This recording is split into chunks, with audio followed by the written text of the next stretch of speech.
Herkese merhaba arkadaşlar. Sizinle tekrardan görüştüğümüz için çok mutluyuz.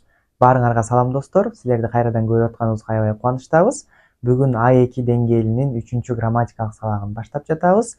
Бүгүнкү сабактын практика бөлүгүндө сагылыктуу жашам үчүн 16 курал. Мындайча айтканда, дени сак жашоо үчүн 16 эреже деген темада текст окуп, анын ичиндеги сөздөрдү, керектүү фразаларды которуп, окуу практика ишин кылабыз. Андан сырткары грамматика бөлүгүндө болсо исим жүмлөлөрүндөгү белгилүү кечмиш заман деген теманы өтөбүз. Мындайча айтканда, өткөн чак темасынын дагы бир бөлүгүн өтүп, анан өткөн чак темасын бышыктоо үчүн, кайталоо үчүн бир канча көнүгүүлөрдү, мисалдарды иштеп көрөбүз. Андан сырткары тилде, түрк тилинде сөздөрдү, сүйлөмдөрдү байланыштырыш үчүн байламталар бар. Иле, факат, чүнкү, ама деген ушул байламталарды үйрөнөбүз, кантип которулушун көрөбүз, сүйлөмдөрдү колдонуп, практика жүзүндө дагы көрсөтөм мен силерге. Грамматика бөлүгүндө ушул эки теманы өтөбүз.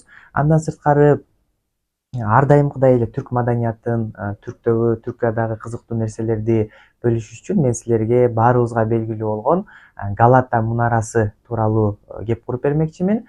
Бул мунара тууралуу кызыктуу фактылар, мифтер тууралуу дагы айтып берем сабактын аягында. Бүгүнкү сабагыбыз дагы ар дайымкыдай кызыктуу жана пайдалуу болот деген ишеничтемин. Аягына чейин барыңыздар көрүп, экранга жакыныраак келип, калем дептериңерди алып жазып отургула. Анда эмесе баарыбызга ийгилик, hepimize başarılar arkadaşlar. Сабагыбыздын биринчи бөлүгүндө жана айткандай эле текст окуйбуз жана керектүү сөздөрдү үйрөнөбүз. Бүгүнкү текстибизде саалыклы бир хаят үчүн 10 алтын курал деген текст окуйбуз. Дени сак жашоо үчүн 10 алтын эреже. Sağlıklı bir hayat için doğru beslenmek çok önemli. Bu konuda beslenme ve diyet uzmanı Gönül Ciğerli doğru beslenmenin 10 altın kuralı vardır dedi. İşte biz de sizin için bu 10 altın kuralı sıraladık. Бул жакта мынтип атат, дени сак жашоо үчүн туура тамактануу аябай маанилүү дейт. Doğru beslenmek деген бул туура тамактануу дегенди билдирет. Bu konuda konu деген тема деген сөз. Бул темада beslenme ve diyet uzmanı туура тамактануу жана диета адиси, uzman деген адис деген сөз. Gönül Ciğerli туура тамактануунун алтын эрежеси бардыр, 10 алтын эрежеси бар деп айтыптыр. Келгиле ошол 10 алтын эрежени окуп көрөлү эми. Birincisi, sabah uyandıktan sonra bir saat içinde kahvaltı yapın. Sağlıklı insanlar genellikle kahvaltıda peynir, domates, salatalık, zeytin, yumurta, kepek veya çavdar ekmeği yiyorlar.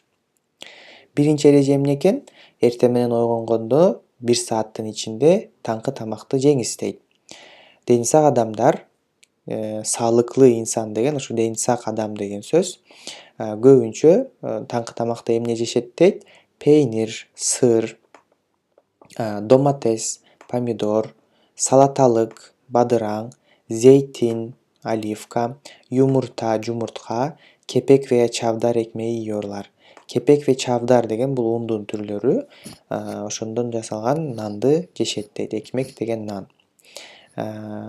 Ошол 10 алтын эрежени бөлүшүптүр. Gönül Ciğerli деген адис, анын биринчиси турганда 1 сааттын ичинде tаңкы тамагыңарды жегиле дейт. İkinci, öğle ve akşam yemeklerinde tavuk, hindi, balık gibi beyaz et tüketin. Sağlıklı insanlar haftada en az 2 gün mutlaka balık tüketiyorlar. Экинчи эрежем эмне деп атат? Öğle ve akşam yemeği. Öğle yemeği деген түшкү тамак деген сөз. Акшам yemeği кечки тамак. Түшкү жана кечки тамактарда тоок, үндүк, балык сыяктуу ак эттерди жегиле деп атат. Sağlıklı insanlar haftada en az 2 gün mutlaka balık tüketiyorlar. Deni sak адамдар жумасына эң аз 2 жолу сөзсүз түрдө балык жешет. Mutlaka деген söz, бул сөзсүз түрдө деген маани. Üçüncü, yemekleri aşırı yağlı ve tuzlu pişirmeyin. Tamaktарды аябай көп туздуу жана майлуу болуп бышырбагыла дейт. Yağlı деген сөз, бул майлуу деген сөз. Yağlı, mайлуу. Dördüncü, Her gün en az 2 porsiyon sebze ve 3 porsiyon meyve yiyin. Gün sayın en az 2 porsiya jer yemiş jana 3 porsiya mömө жемиш жегиле деп атат. Мындайча айтканда көбүрөөк жемиш жана mömө жемиш жегиле. Sağlıklı insanlar meyvelerin suyunu sıkmıyorlar, sadece meyve olarak tüketiyorlar. Suyunu sıkmak degen, bu suusun сыгып алуу деген сөз. Дени сак адамдар жемиштердин сууларын сыгып албай, аларды чогуу жешет дейт. Tüketiyorlar, колдонуу, жөө деген маанини билдирет. Мисалы, balık tüketmek, balık жөө, balık колдонуу деген söz. 5. Öğle ve akşam yemeklerinin yanında salata da yiyin. Түшкү жана кечки тамактардын жанында салат кошуп жегиле дейт. Салата деген сөз бул салат деген сөз. Ушул эки нерсени адаштырбагыла.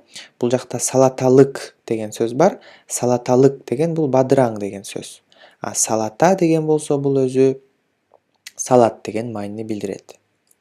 6. Her gün en az bir avuç kuru yemiş tüketin.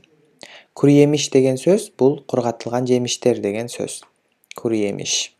Gününe en az bir uç kurgatılgan yemiş жегиле.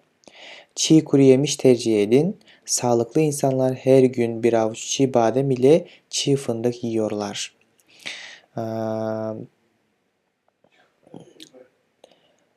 Çiğ деген бул ошол быш элек деген сөз да. Быш элек жер жемиштерди мындайча айтканда мисалы куурулбаган, майланбаган, башка нерсе аралашпаган, өзүнчө турган кургатылган жемиштерди жегиле. Tercih edin дейт. Tercih edin деген сөз бул тандагыла деген сөз. Дени сак адамдар күн сайын бир уч бадам же болбосо фындык деген, адашпасам бул мистенин түрлөрү, жаңгактын түрлөрү, ошондойлорду жешет. 7. Bol baharat tüketin. Sağlıklı insanlar özellikle zencefil ve sarımsak tüketiyorlar. Zencefil, sarımsak bul ошол татымалдардын түрлөрү. Sarımsak бул чеснок биз билген, аябай көп татымалдарды колдонгула дейт. 8. En az 4 fincan çay için. Çay kandaki kolesterolü düşürüyor. En az 4 fincan деген бул стакан деген сөз. Түрктөрдүн стакандары бар го ошолор. En az 4 стакан чай ичкиле, бул кандагы холестеринди түшүрөт. 9. Karbohidrat, protein, yağ, vitamin ve minerallere ihtiyacı vardır. Bu sebeple diyet yapmayın, düzenli beslenin. Дененин ушул сыяктуу витаминдерге муктаждыгы бар дейт. Иhtiyacı var деген, бул муктаждыгы бар деген сөз. Дененин ушул витаминдерге муктаждыгы бар, ошон үчүн диета кармайм деп өзүңөр тие бербестен толук кандуу тамактангыла дейт. 10. Sigara ve alkol tüketmeyin. Sigara ve alkolden uzak durun, sağlıklı ve uzun yaşayın. 10. ereje эмне экен? Тамеки чекпегиле жана алкоголдук ичимдиктерди колдонбогула, алардан алыс туруп, узак жана дени сак жашагыла дейт. Демек бизге ушул жерде бул тексттин ичинде Gönül Ciğerli деген узман адис 10 эреже менен бөлүштү. Аларды окуп чыктык. Муну өзүбүздүн жашообузда дагы колдонсок болот бул эрежелерди. Эми келгиле ушул тексттин ичинде биз сөзсүз түрдө биле турган 10 сөздү карап көрөлү. Birincisi, beslenme деген söz. Beslenme деген бұл tamaqtanуу деген söz. Sağlıklı bir hayat için doğru beslenme çok önemlidir. Deni sak жашоо үчүн туура тамактануу аябай маанилүү. Экинчи söz, uzman, hadis деген söz болчу. Муну жана көрдүк. Bu konuda bir uzman ile görüşmek gerekiyor. Бул темада bir hadis менен görüşüşүбүз керек. Kural, ereje деген söz. Okulda ve evde uymamız gereken bazı kurallar vardır. Үйдө жана мектепте баш ийишибиз керек болгон кээ бирки эрежелер бар дейт.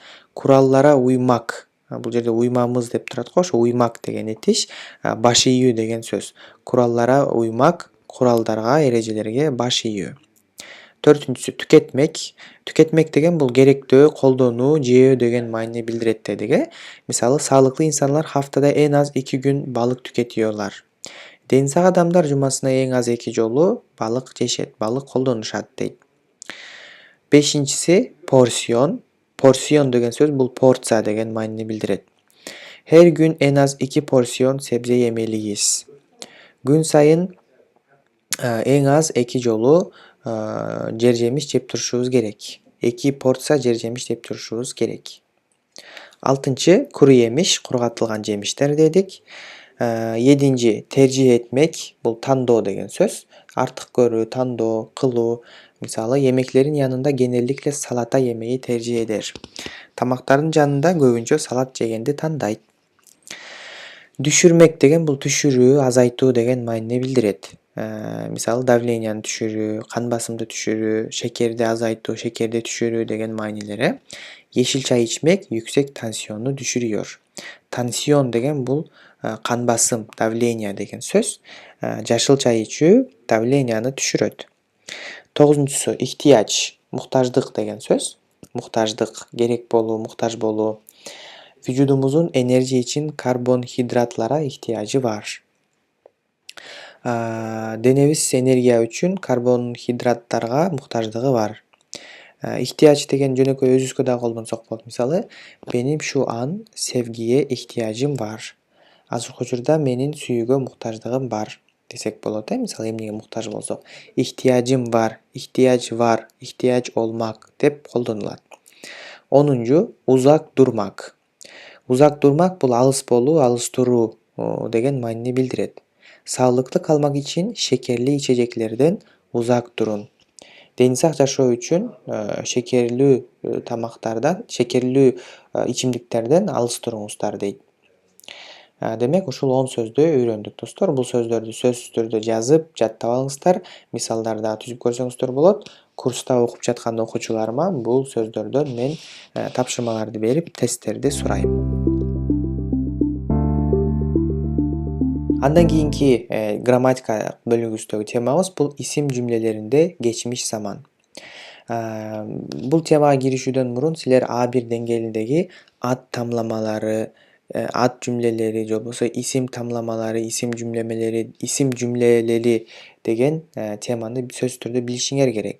Эгер ал темадан билбесеңер, кабарыңар жок болсо, сөзсүз түрдө ат тамламалары, исим тамламалары деген биздин темабызды таап, ошону биринчи көрүп чыккыла, андан кийин гана бул темага киришсеңер болот. Болбосо, ал теманы билбесеңер, A1 деңгээлиндеги теманы билбесеңер, анда бул жакта кыйналып каласыңар азыр. Мен ошол теманы билесиңер деп эле элестетип, көп эсептеп, көп нерсени түшүндүрбөй, бүгүнкү темага көбүрөөк басым жасап үйрөтөм, ошол теманы сөзсүз көрүп койгула. Исим жүмлелери деген эмне? Исим жүмлелери бул адамдын өзүнүн кайсы кесипте экенин, кандай статуста экенин, ким экенин, кандай абалда экенин көрсөтүш үчүн колдонулат. Мисалы, мен студентмин, же болбосо мен ооруп жатам, же болбосо ал сулуу, ал банкир деп анын абалын, же болбосо кесибин, статусун айткан учурда колдонулат. Бул исим жүмлелери же ат тамламалары деген теманын мисалы. Бүгүн болсо биз ошонун geçmiş zaman, өткөн чак бөлүгүн өтөбүз. Өткөн чактагысын айтып беребиз да. Мисалы, ben öğrenciyim десем, мен студентмин деп айтылат. Ben öğrenciydim деп айтсам, мен студент болчумун, мурун студент болчумун, азыр студент болбой калгам деген мааниде колдонулат.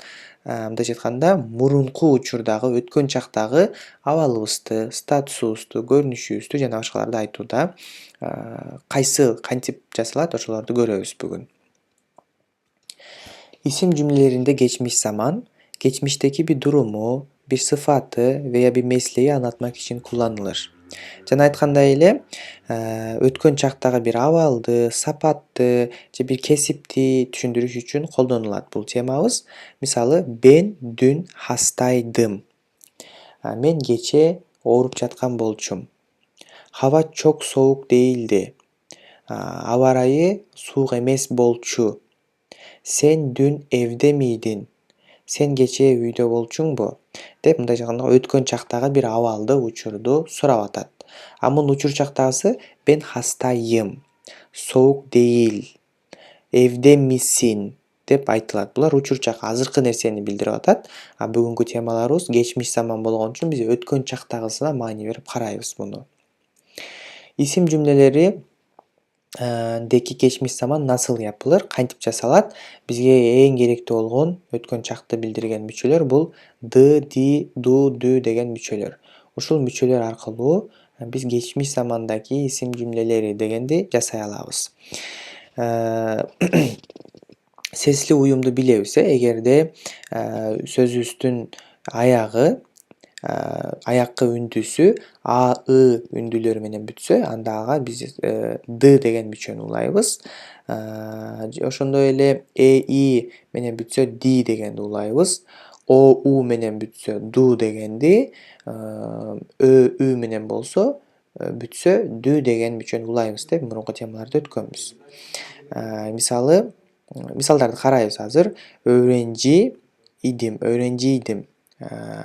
Андан кийин эгерде биздин сөзүбүз фыстыкчы шахап, мындайча айтканда ушул үнсүз тамгалар менен аяктаса, анда д тамгабыз т тамгасына өзгөрүп кетет.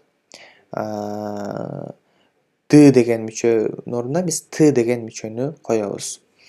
Мисалы, серт деген сөздү алып көрөлү. Серт деген т менен бүтүп атат. Бирок биз ага д деген мүчөнү кошкондо серт д деп эмес, же болбосо серт ди деп эмес, серти деп мүчө улайбыз. Ошону айтып атат да. Андан кийин кайнашма харфи деген бар, кайныштырма харфи. Эгерде сөздүн аягы ушул тамга менен бүтсө, анда и тамгасы менен бүтсө, анда биз ага жумшарып кетет. Эле бүтө берсе арая е харфи кирер. Эгерде сөзүбүздүн эң аяккы мындай аяккы үндүсү эле эмес, эң аяккы тамгасы ушу менен бүтсө, анда ага мүчө улаганда е тамгасын кошуп туруп, андан кийин д улайбыз. Мисалы, öğrenci деген сөз кайсы тамга менен бүтүп атат? И тамгасы, үндүү тамга менен бүтүп атат. Ага биз öğrenci ди деп эле муну жок эле кылып койсок туура эмес болуп калат. Үндүү тамга менен бүткөн сөзгө сөзсүз түрдө е тамгасын кошуп, андан кийин ди деген мүчөнү улайбыз.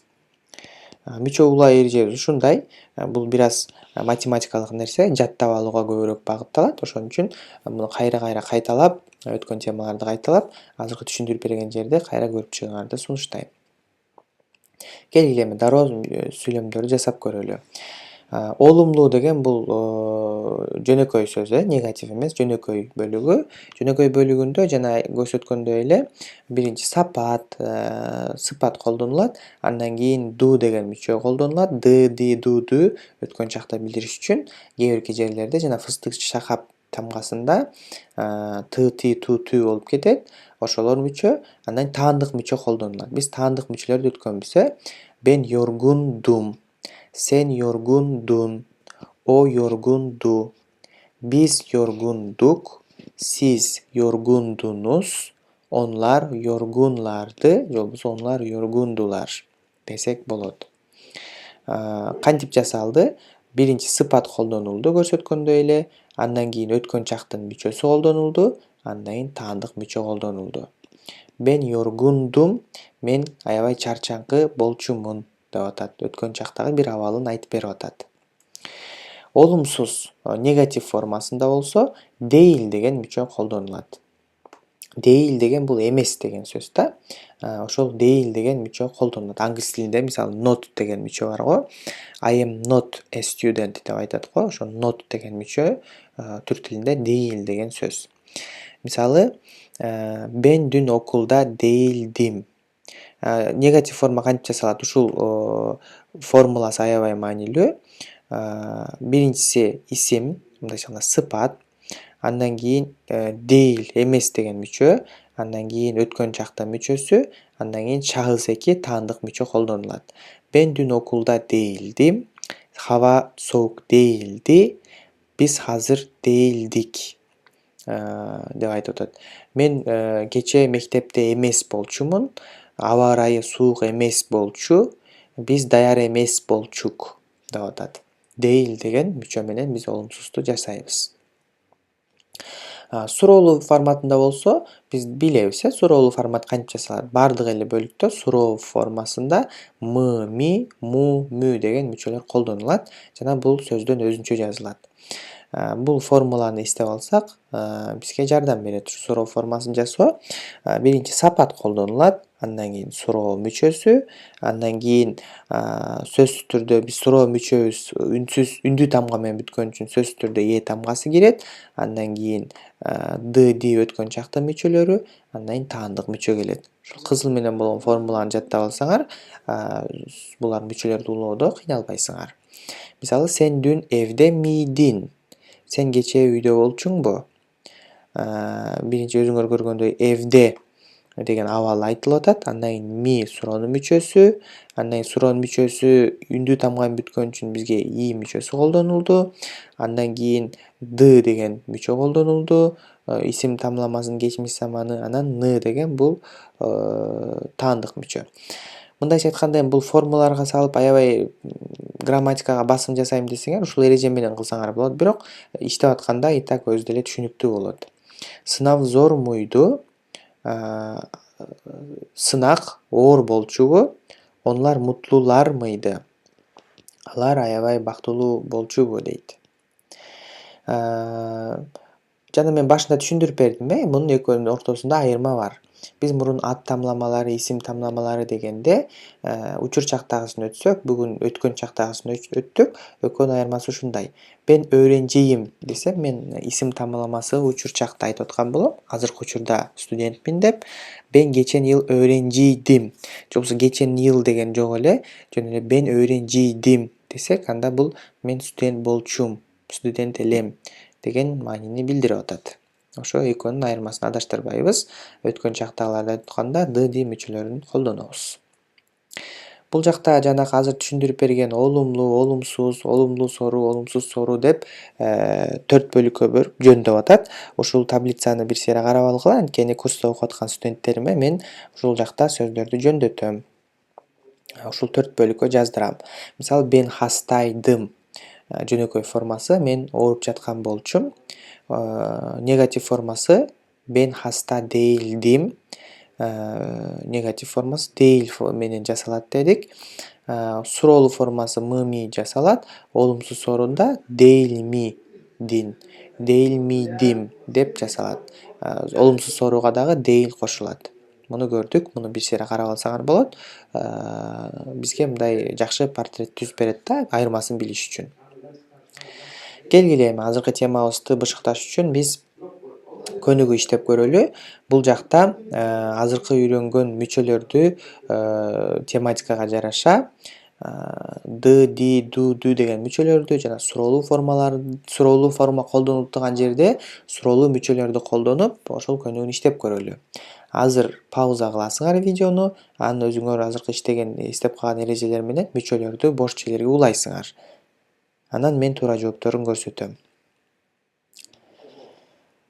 Аткардыңар деп ойлойм, достор. Келгиле анда мен туура жоопторун көрсөтө берейин. Биринчиси, geçen hafta çok yorgun, bu yüzden temizlik yapmadım. Кайсы мүчөнү улайбыз? Yorgundum дегенди улайбыз, анткени мен деген маани билдирип атат. Yapmadım деп. Контекстке жараша ошонун мүчөнү табышыбыз керек да биз. Маанисин түшүнүшүбүз керек. Geçen hafta çok yorgundum. Мурунку жума аябай чарчаңкы болчумун. Bu yüzden ошон үчүн тазалык кылган жокмун. Temizlik yapmak бул уборка кылуу деген сөз, тазалык кылуу. Экинчи, siz geçen hafta sonu neden hastaneye gittiniz? Siz geçen hafta sonu мурунку жума оорулуу болчуңузбу? Эмне үчүн ооруканага бардыңыз деп атат. Siz мурунку жума hasta mıydınız? Оорулуу болчуңузбу деп айтабыз. Мыйдыңыз бул жерде суроо белгиси турган үчүн биз дароо суроолуу сүйлөм экенин билебиз. Таандык мүчөнү улап атканда siz деген ататоч бизге жардам берет. Üçüncüsü, sen dün çok üzgün bir şey mi oldu? Üzgündün деп айтабыз. Üzgündün, анткени бул жөнөкөй эле сүйлөм болуп атат. Суроолуу сүйлөм бул жакта келип атат. Sen dün çok üzgündün. Sen кечээ аябай капалуу болчуң. Бир нерсе болдубу дейт. Sen дегенди карап туруп биз ошого жараша dün дегенди уладык. Senin baban öğretmen miydi? Senin ataң mugallim болчубу? Mehmet geçen hafta çok mutsuzdu. Çünkü sınavı çok geçti. Mehmet murunku juma аябай бактысыз болчу. Анткени экзамени сынагы аябай жаман болду, жаман өттү дейт. Бул темаларды түшүндүк, биринчи ошол ды мүчөлөрүн улайбыз, анан ата точко карап таандык мүчөлөрдү улап коебуз. Таандык мүчөлөрдү биз мурунку темаларда өткөнбүз. Ат тамламалары, исим тамламалары, таандык мүчөлөрү боюнча А1 деңгээлин аябай жакшы билгендер, ошол темаларды жакшы өздөштүргөндөр жана бүгүнкү кечмиш заман формасын жакшы билгендер бул көнүгүүлөрдү оңой эле жасай алат. Болгону көбүрөөк сөз билишибиз керек.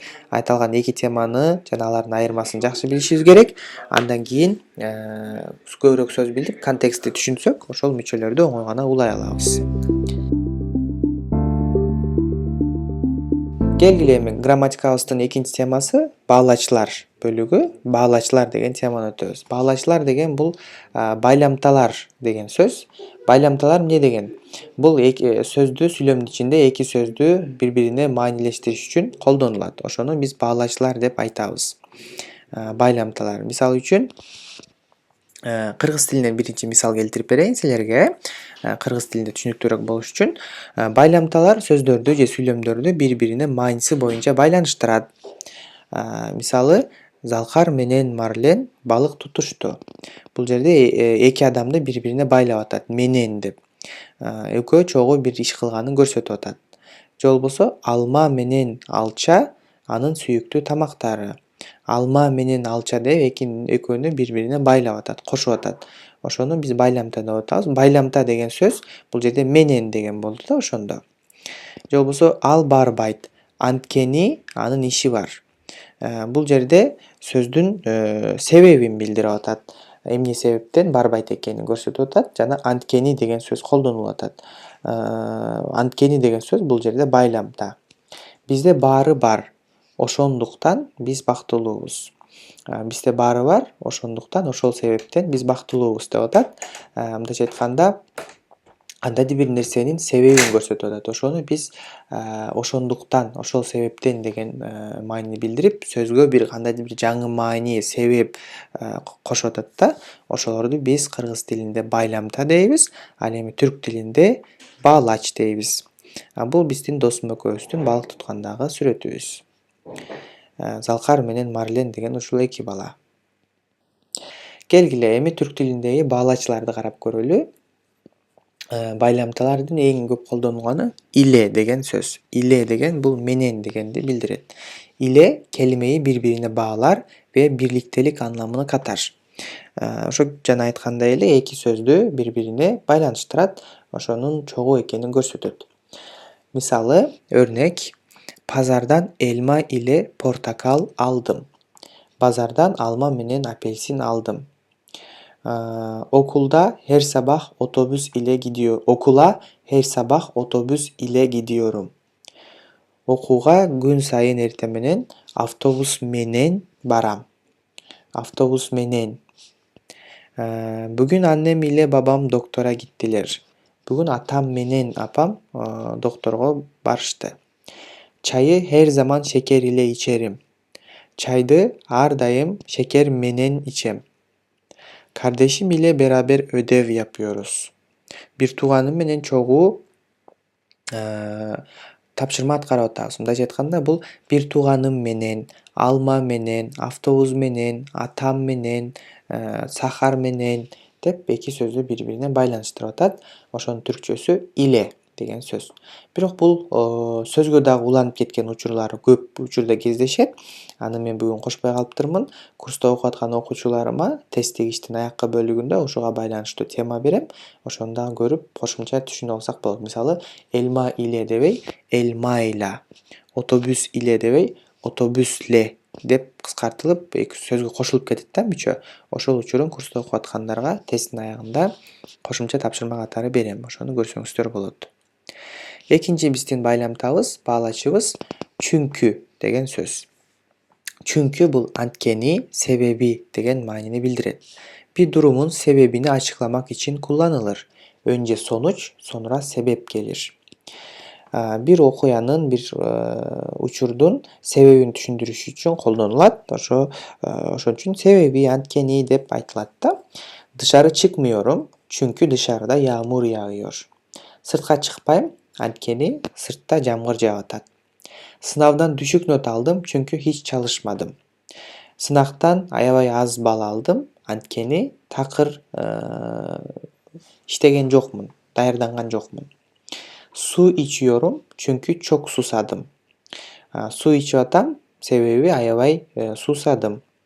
Derse geç kaldım çünkü sabah uyanamadım. Сабакка geç kaldım, анткени эртең менен ойгоно алган жокмун. Yemek yapmıyorum çünkü hiç vaktim yok. Тамак кылбайм, анткени такыр убактым жок дейт. Биринчи себебин айтып атат, анан себеби анткени деп туруп, дагы анын биринчи натыйжаны айтып атат, анткени себеби деп туруп, анан себебин кошуп айтып атат. Бир нерсенин, бир учурдун себебин билдириш үчүн колдонулат. Чүнкү деген маани билдирет.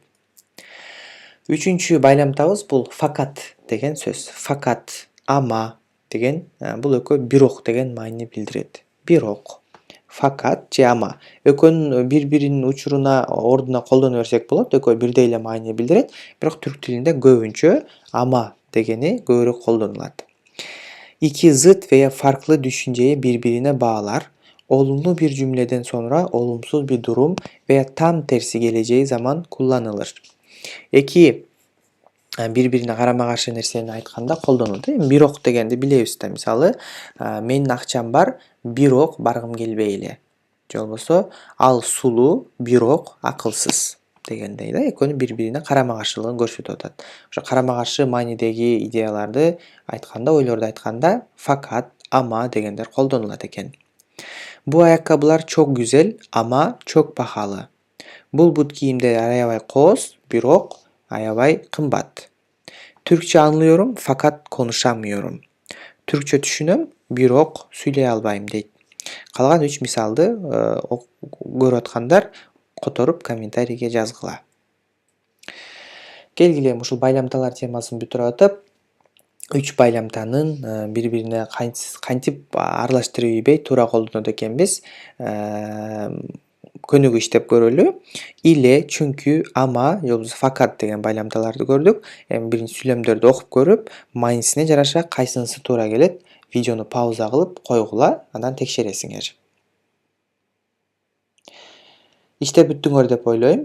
Жөн эле карап отурбастан иштеп пауза кылгыла деп сунуштамакмын. Иштегендер азаматсыңар. Келгиле эми текшерип көрөлү. Ben çok açım. Sabah kahvaltı yapmadım. Мен аябай ачкамын. Эртең менен таңкы тамак жеген жокмун. Ортосуна эмнени койсок болот? Анткени дегенди койсок болот да. Мен çok аябай ачкамын. Анткени эртең менен таңкы тамак жеген жокмун. Ben çok açım çünkü sabah kahvaltı yapmadım. Bu gömleği çok beğendim. Param yetmiyor. Бул көйнөктү аябай жактырдым. Акчам жетпейт. Кайсыны коебуз?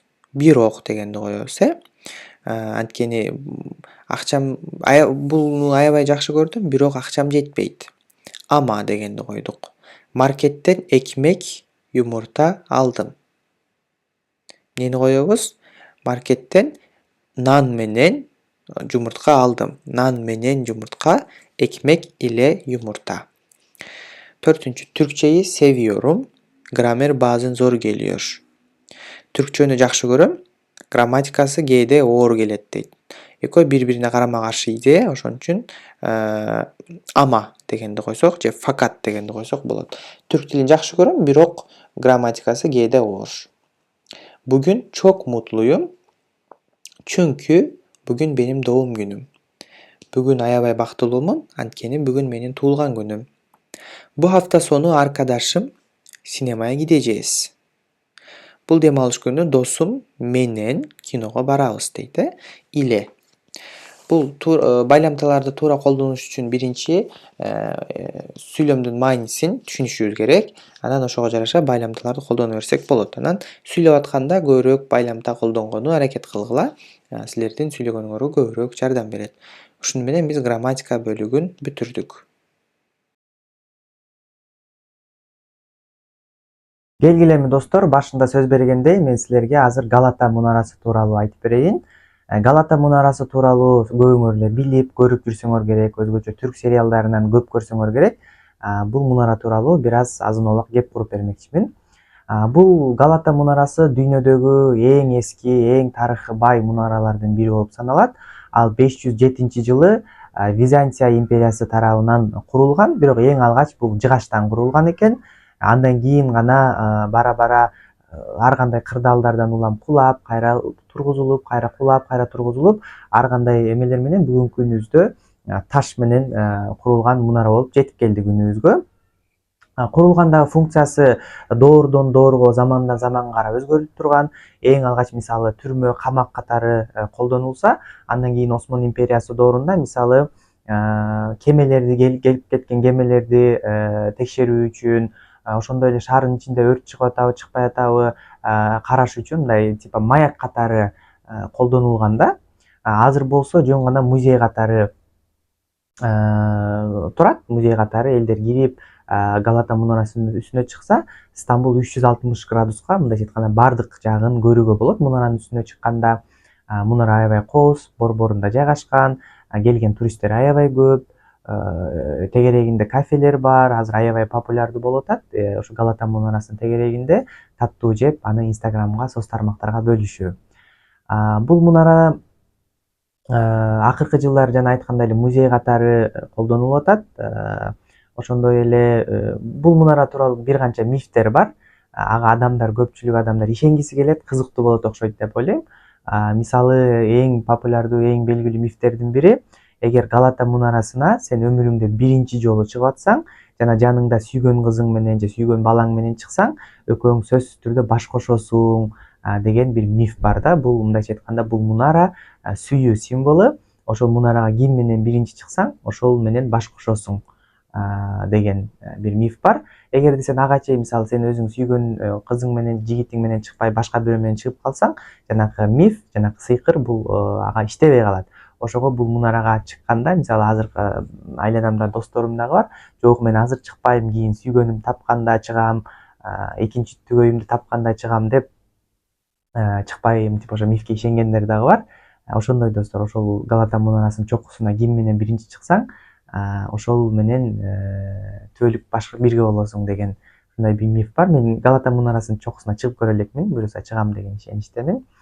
Андан сырткары Галата мунарасы, анан Галата мунарасы шаардын ичинде, андан сырткары Кыз кулеси деген бар, Кыз мунарасы деген дагы бар. Ал деңиздин ортосунда жайгашкан.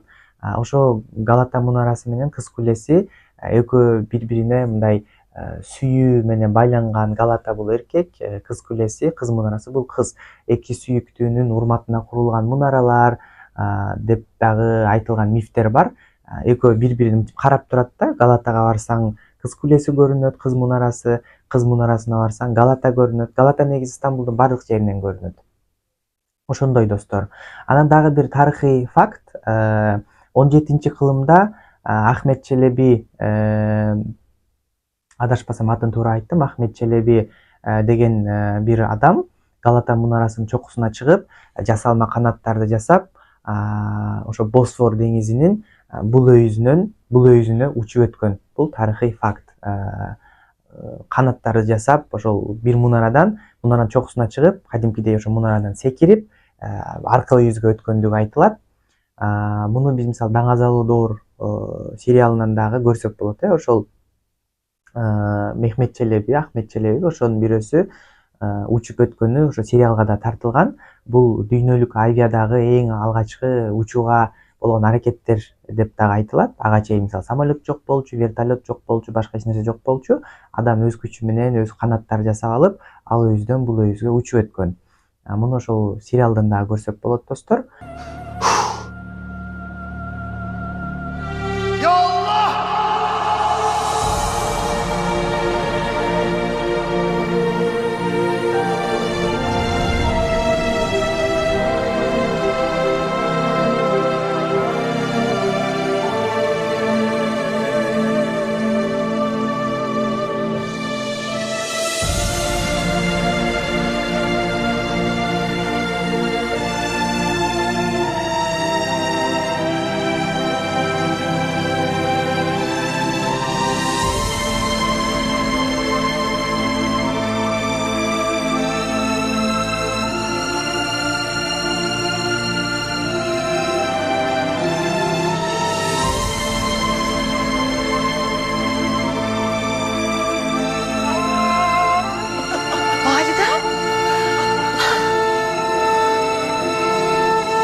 Boşuna bin fenli mucit dememişler.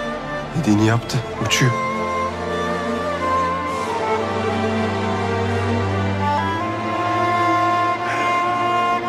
Ezaldan uçuyor!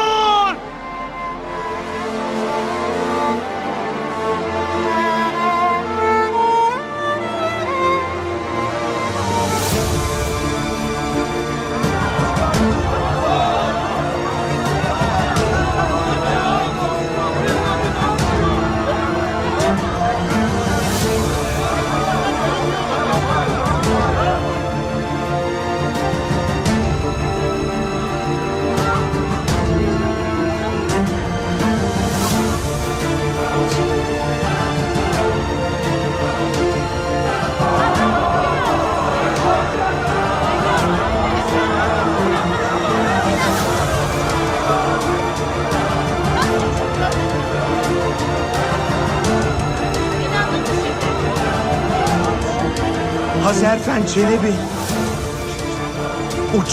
Uçacağım demişti. Vallahi uçuyor. Bismillah. Kıyamet kopacak, kıyamet. Bu ne böyle? Taş yağacak başımıza, taş. Mucize bu efendi, mucize. Tövbe estağfurullah. Rabbimin mucizesi.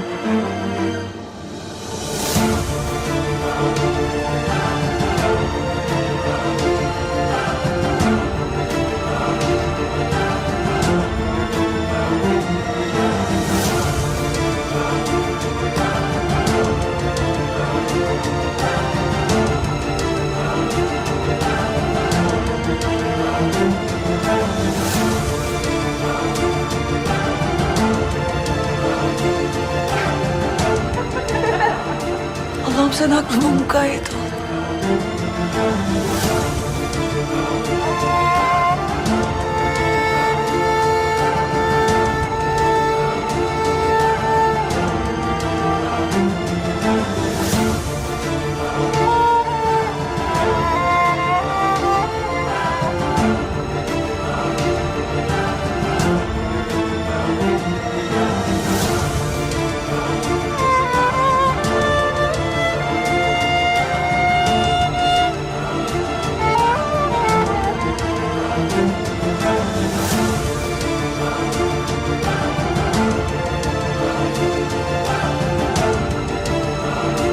Азыркы учурда бул дагы деле сериалдарда дагы күнүмдүк жашоодо дагы бул мунаралар сүйүүнүн символу катары ар кандай мифтерге, жомок уламыштарга мисал катары сакталып келе жатат. Жанында ар кандай кафелер бар, туристтерди тартуу үчүн ар кандай окуялар, иш-чаралар уюштурулат. Бул мунарага мен өзүм барып көрдүм, бирок чыгып көргөн эмесмин. Ошондой достор, бул мунара тууралуу дагы кызыктуу факттарды түрк тилинде издеп, тилиңерди практика кылганча мунара тууралуу дагы көбүрөөк билсеңер болот. Ошону менен бүгүнкү сабакты жыйынтыктай берели. Умарым бүгүнкү дерсimiz çok güzel geçmiştir. Beğenmişsinizdir. Tekrardan bir dahaki derste görüşünceye kadar kendinize dikkat edin arkadaşlar. Görüşürüz. Derslerinizi unutmayın.